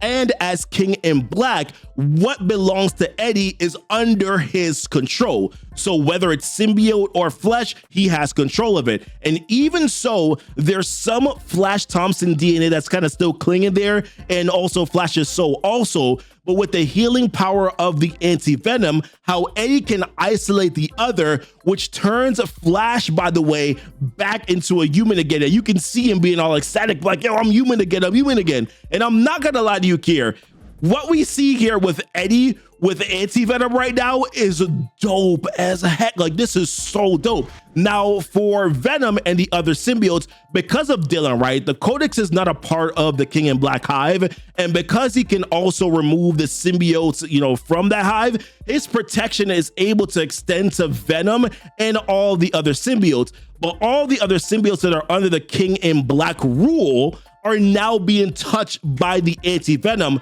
one by one, and Eddie is able to send out a psychic healing wave, and it's where it's starting to free now all the living hosts here from the zombiote infection. And then the dead hosts, they're now able to rest, removing the zombiotes from those hosts as well. I just said that twice, I don't know why, but one thought goes through Venom's mind, right? He's like, with Meridius being that absent throne that he is, master of the Garden of Time, he had to have had plans for this, right? Like plans upon plans within plans. So he's wondering, like, did he even have a plan for this? Which is when we pan back to Meridius, who is noticing that Eddie is king blocking him with the Anti-Venom. And if he continues to give him time, he's going to free all of the zombiotes. And we're seeing also one being free right next to him as well. So this is just kind of letting us know that the psychic wave is going even outside of the garden as well, which ultimately for Meridius, he's like, this is going to undo everything that I had planned for. So Carnage sarcastically is like, If only there was something that you could do. So he takes Carnage up on that offer, right? To get and take the all blood, the necro spear, so that he can use it. And then he says, you think I haven't already lost my soul? You think I haven't waded through oceans of blood? I know I failed, Carnage, but with this, I can bring heaven down with me. And it's here where Venom can feel something changing. Everything twisting, their stomachs dropping, the feel of like rotten blood being poured into milk, which is quite the thought, by the way, I might add. This is where the healing wave starts to become a carrier wave, bringing something in back to the source, as he says. They can feel the anti-venom becoming perverted by the touch of something forged with deep magic and deeper evil, something red. Dylan is able to understand what it is immediately. He's like, Carnage, it's Carnage, he says, trying to urge Eddie on to keep fighting this, like fight this thing off. But Eddie, he's beginning to get consumed by this thing. And Eddie responds, yes, fight everybody, with, by the way, the same looking talk bubble as Bedlam, I might add. So I'm wondering if there's like a little bit of a thing there, or it could just be the simple fact that like it's using Eddie's rage, and that's kind of what's turning him into like a Bedlam Carnage again. Just let's move on, guys.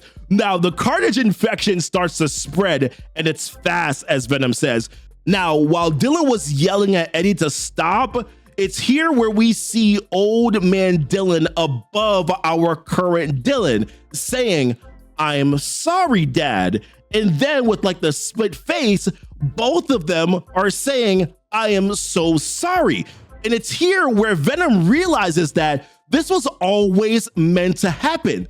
The Venom War could only end, as he says, with the death of the King in Black, as we see Dylan Brock stab Eddie right through his chest. All right, y'all, welcome back to Keepin' the Comic, and we're diving into another Venom War tie-in here with Venom issue number 39.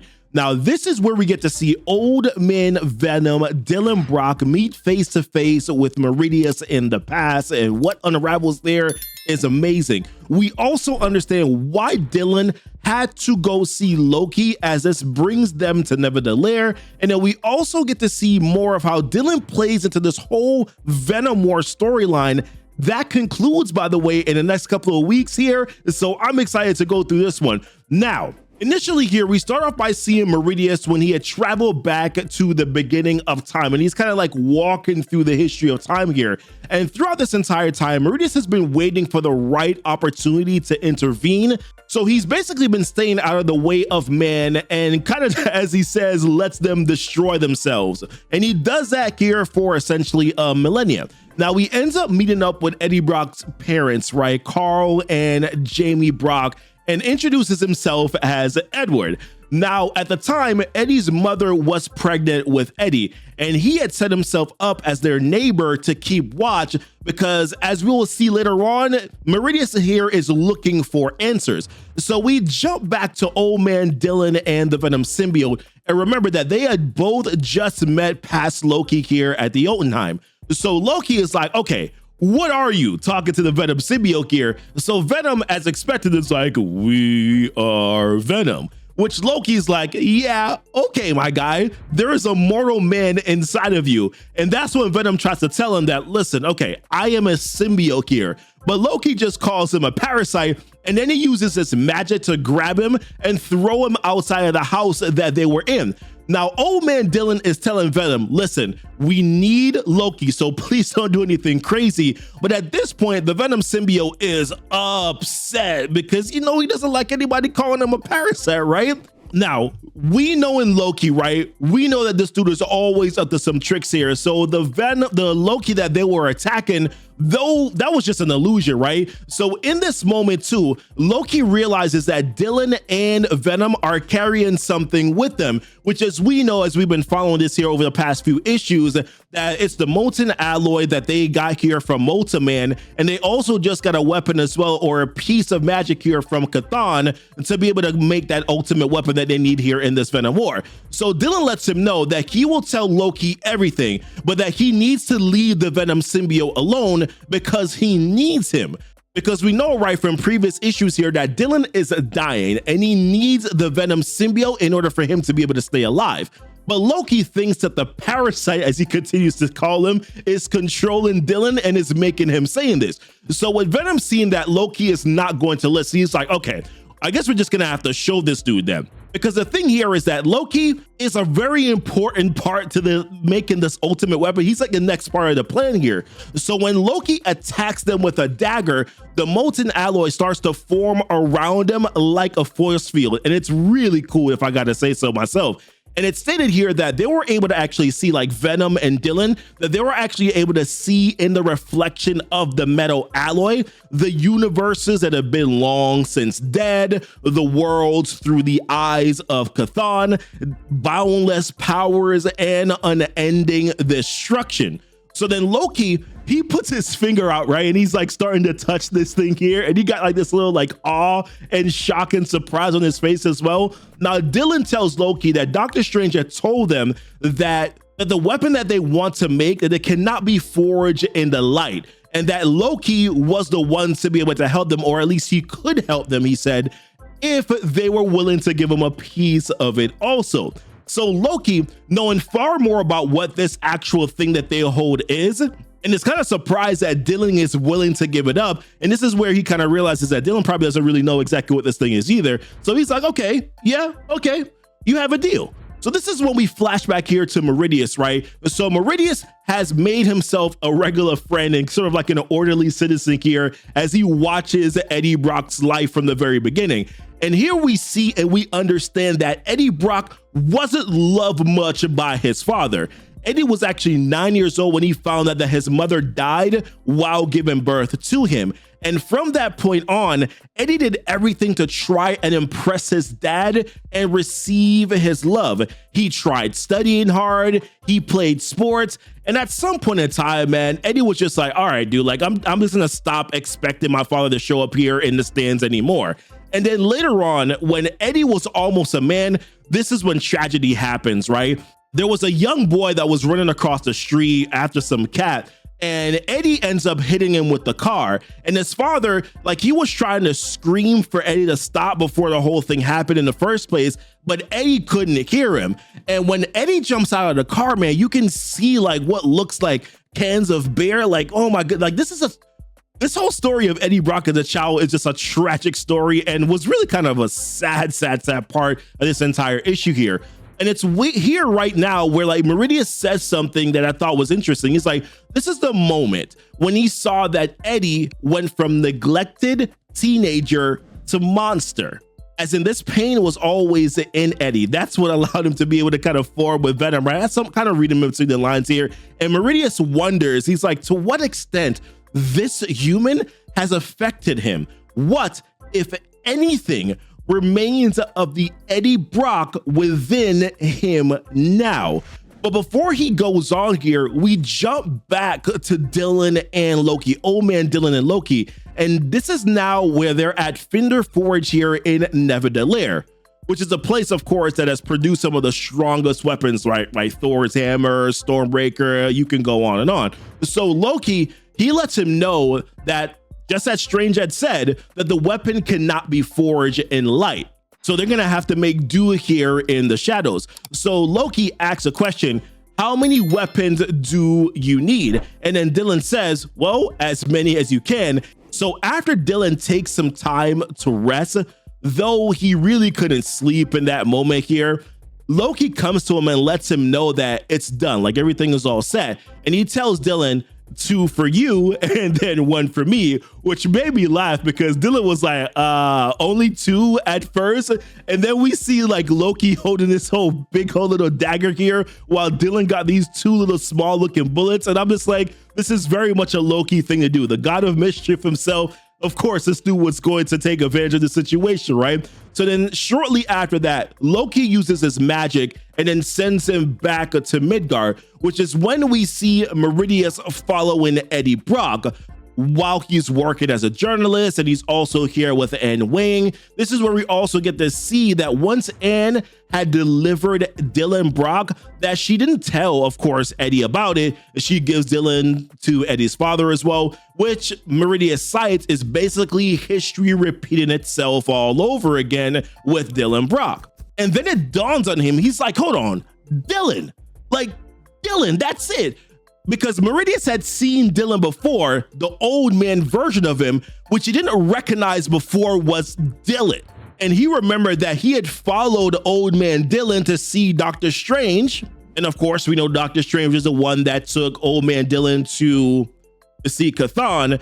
And remember that before, Strange had blocked him from being able to see anything in the Sanctum Sanctorum. So after old man Dylan had entered in, he didn't know what happened after that. So right when Dylan had just gotten back to Earth, he's like literally floating in the sky or falling in the sky, Meridius was able to intercept him while he was in that air at the same time. So then Meridius tells him, you're not supposed to be here, Dylan. But old man Dylan is like, who is Dylan? Because remember, Chthon had taken his name. That was a part of the deal that he had made here with Chthon to be able to get what he needed here for the weapon. So Dylan mentions how he remembers him from a long time ago, and he's talking about Meridius, and now he was there at the battle, which is a little bit surprising considering that technically Dylan isn't supposed to remember this, right? Because Chthon had also taken his memories, which makes me wonder if these are the memories here of Venom instead. So this is where Meridius recognizes two things. He's like, number one, that this Dylan that he's talking to is from the future. And at number two, that this is a future where Meridius is not. And in that moment, old man Dylan also blasts him with a gun at the same time, which as we can see is causing Meridius here some pain.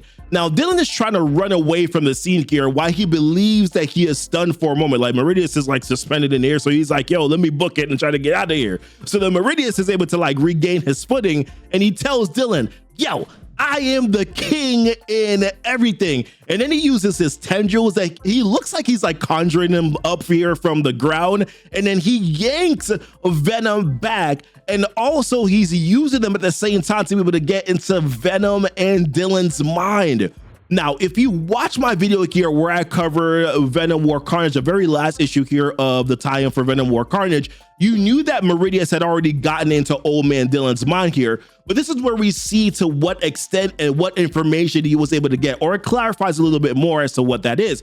So here is where Meridius is able to see the future through Dylan's mind. He's able to see the upcoming war and what follows after it here for decades, which is when the pain for Meridius starts. He feels old man Dylan and knows that he is dying. He can feel the radiation that is in the air here from Dylan's future that flows from Venom to Meridius.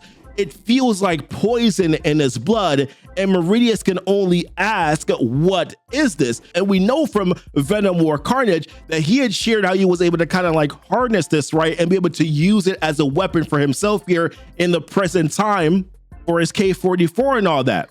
Now, that feeling is what breaks the ties between him and old man Dylan and allows for old man Dylan to be able to escape as the pain lingers, as I said here, for Meridius. So Dylan, using his Doom Tech, he's trying to power it up so that he can jump to a different time. He also gets Venom to use all the power that they have left to shoot Meridius as they get flung forward in time, as it says. Now, this is where we see old man Venom. He ends up here in the present time, right where we had seen younger Dylan, Codex, stab Eddie Brock right at the end of the main Venom War storyline issue in issue number 4, which is a video that I also just recently covered as well. So go check it out here in the description. And it's here where old man Venom says, here he is back at what was the worst moment in his life, playing out right around him. And this is where there's only one thing that is left to do, which is to die. All right, welcome back to Keepin' the Comic, and we're diving into the conclusion of the Venom War series here with issue number 5. And it's here where we see the final showdown between the Venom Symbiote and Meridius. And I gotta say, Venom's new upgrade here looks phenomenal. Also, Old Man Dylan gives us a shocker in this one, which I didn't think any of us expected fully. But let's get into it. So here we pick up on the aftermath of Dylan Brock, aka Codex, stabbing his father, Eddie Brock. This entire story, by the way, is being narrated by the Venom Symbiote itself. Now, the narrative begins with the Venom Symbiote telling us that the King in Black is dead.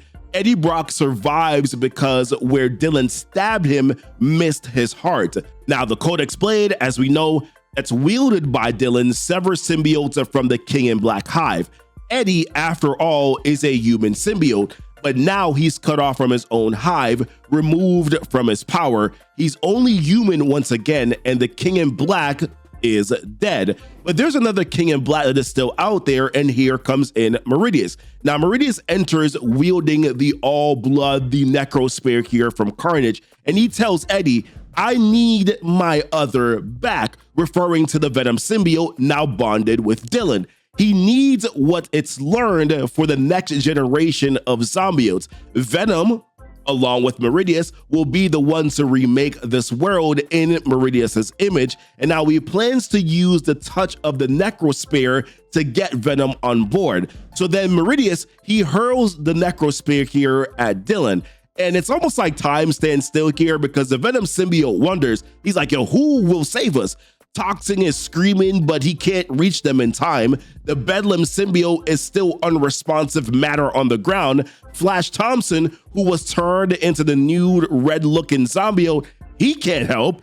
And then Human Eddie, he tries to stand up to save Dylan, but he's lost way too much blood.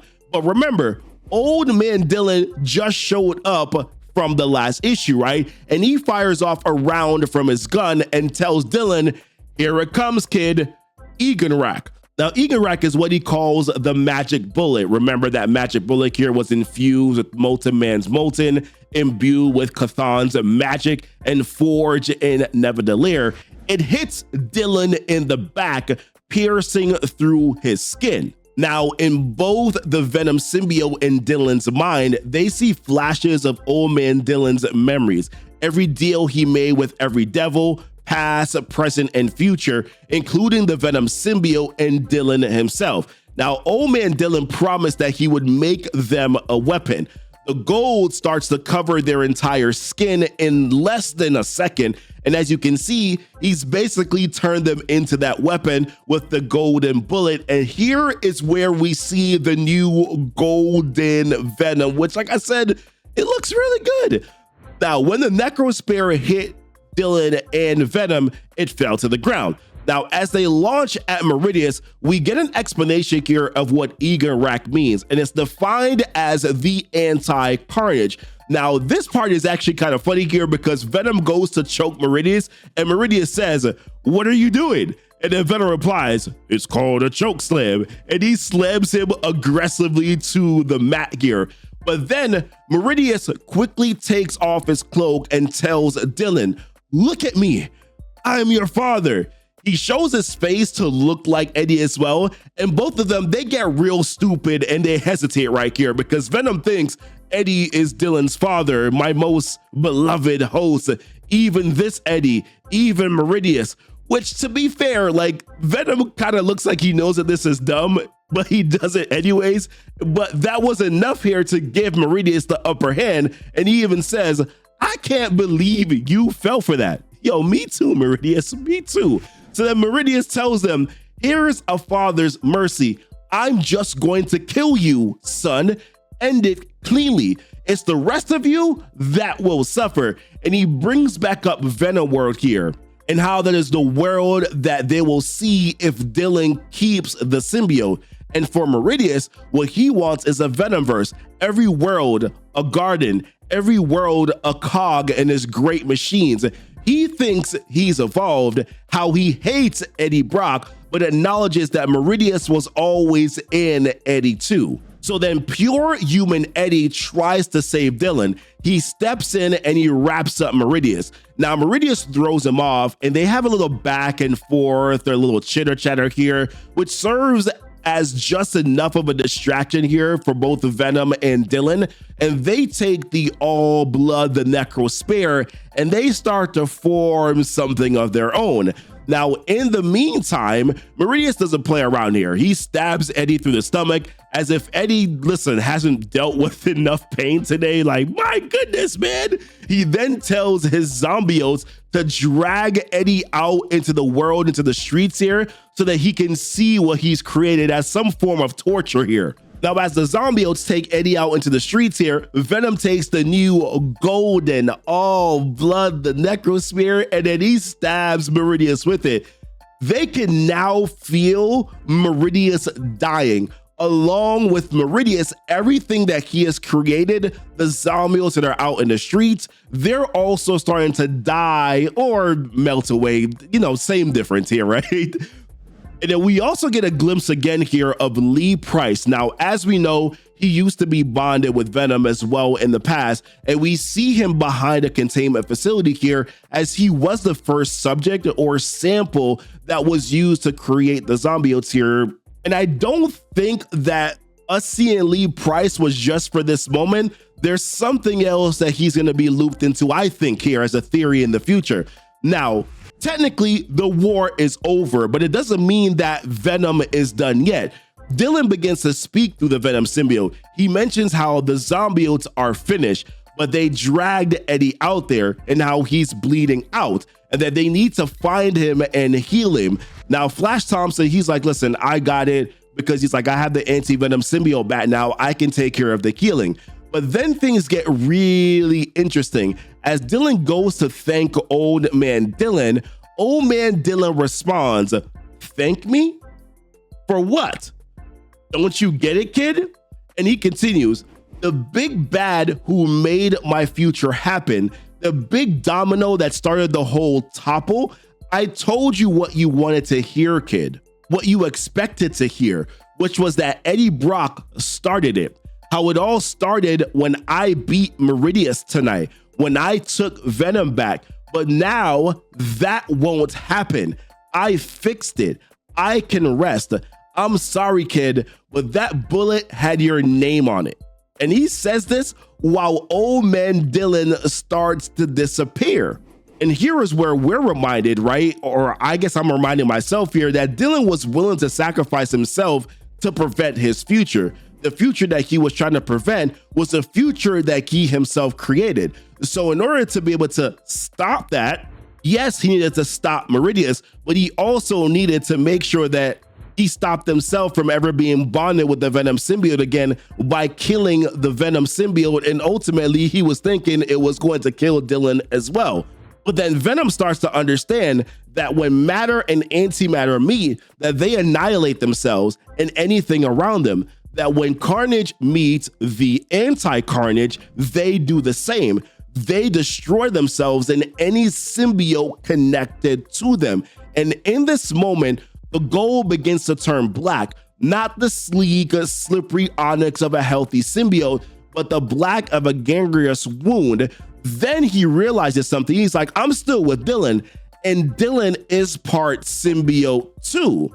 So then he forces Dylan out before any of the contagion could reach him as well, which kind of foils old man Dylan's plans in a sense, except the Venom symbiote is still in trouble. Now, Venom knows that he needs to get outside because Flash is here and Sleeper and Toxin and Eddie, he's out there somewhere. He needs someone who can help him if there is enough time, but we always know, guys, there's never enough time because in that moment, soldiers from Alchemax, they come in with their K weapons ready to fire on signal. So Dylan is pleading for Venom to let him get back in, but Venom knows that they will kill him if given a chance. So Venom knows that there's only one thing that he can do. His last words to Dylan are, listen, I love you, son. And then he tells Dylan goodbye as he jumps through the building to the outside. And when he does that, The Alchemax soldiers, they go full auto with their guns, firing off multiple rounds, and a few hit the Venom symbiote, but we don't really see what happens after that. Instead, we find Eddie Brock back at the same church where he met the Venom symbiote before, but this time he meets with the Carnage symbiote, and Carnage says to him, Eddie, of all the places to die, you drag yourself back here? Back to the classics, is it? Me too, Eddie. Me too. And he continues, he's like, I'm not in the best of shape. I put too much of myself into that spear. Now it's gone. I can't survive on my own, but it was worth it. I felt it, Eddie. Your other, my parents, I felt it die. And I'm like, I don't believe that. And then he continues, he's like, and now it's our turn.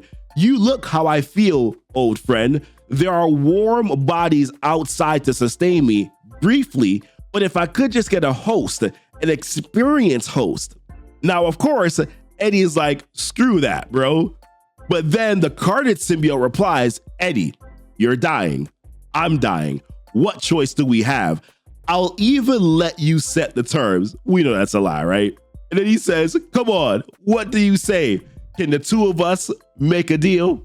And of course, we all know that this is going to be a bad decision. And we all know already that we're going to be getting a Carnage Eddie Brock series in the future.